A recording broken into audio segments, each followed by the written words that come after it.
Today, we're taking a journey right into the heart of global trade, our ports.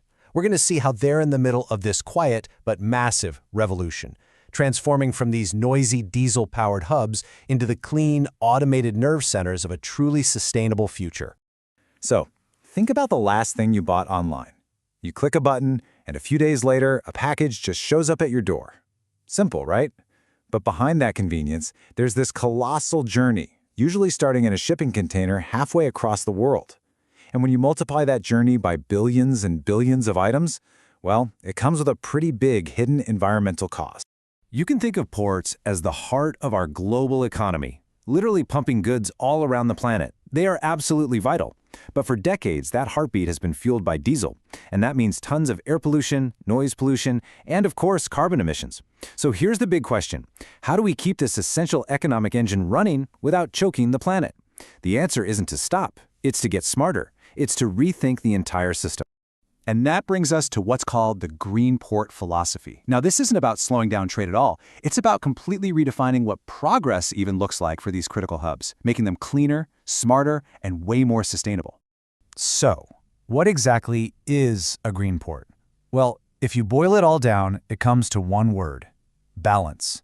It's a port that's actively trying to line up its economic goals with its environmental duties.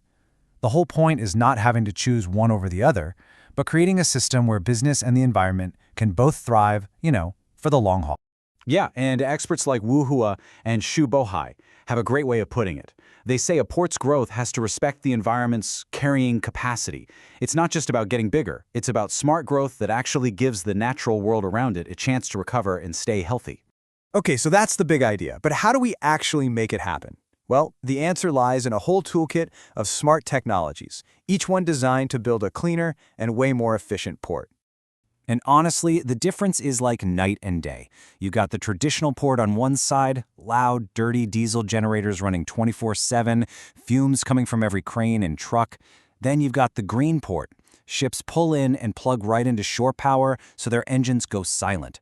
Automated systems handle the mooring, all the equipment is running on clean electricity, and smart gates use tech like OCR to identify containers in an instant. It's a massive leap from the industrial age straight into the digital one. Now, to see how this all works together, let's just follow one single container. So first, the ship slows down and uses cleaner fuel on its way in. As soon as it docks, an automated system secures it, and boom, it plugs into shore power, killing those noisy diesel engines. Then a super quiet electric crane lifts our container and places it on an AGV, an automated guided vehicle, which is basically a self-driving robot that just whisks it across the yard. And finally, it gets to a smart gate where cameras and sensors ID it instantly. No more long truck lines, no more paperwork. The whole thing is just faster, quieter, and so much cleaner. Now, this isn't some far-off sci-fi concept. The stuff is really happening. So let's look at a real-world example at how an entire nation is putting these ideas to work. Let's talk about Taiwan's Green Port Blueprint, a full-on national strategy for sustainability. What's so fascinating about Taiwan's plan from back in 2013 is just how comprehensive it is. I mean, it goes way beyond just moving boxes. A quarter of their focus is on passengers and tourism, another quarter is purely on environmental quality, and they even dedicate a slice to integrating the port with the city and community. They're treating the port like a valuable part of the neighborhood, not just some industrial zone. Okay, let's zoom in even closer. We're going to take that national blueprint and see how it actually looks on the ground at a real specific location, the port of Keelung. This is where the big ideas meet the pavement, or I guess the pier. Keelung's strategy is pretty much a perfect example of the green port philosophy in action. You can see they're hitting all the right notes, saving energy with shore power and electric gear, improving the local environment with actual green spaces, and, this is key, they're looking to the future, building out infrastructure for green industries like electric vehicles. And all of this is run on a more efficient, digitized system. And some of the details are just fantastic. They put rooftop gardens on port buildings, not just to look nice, but to actively help with air quality. They built these fully enclosed conveyors for coal for a super specific reason. There's an auto logistics hub right next door, and this stops coal dust from damaging brand new cars. How smart is that?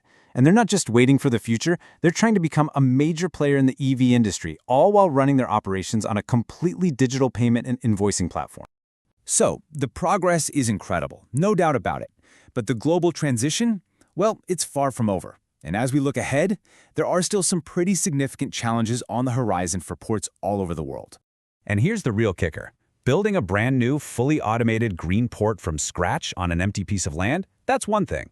But the real test, the much harder job, is retrofitting the thousands of older existing ports that are the backbone of our supply chain right now. You know, these places are often tight on space, they're stuck with old infrastructure, and they have a workforce that was trained on the old way of doing things.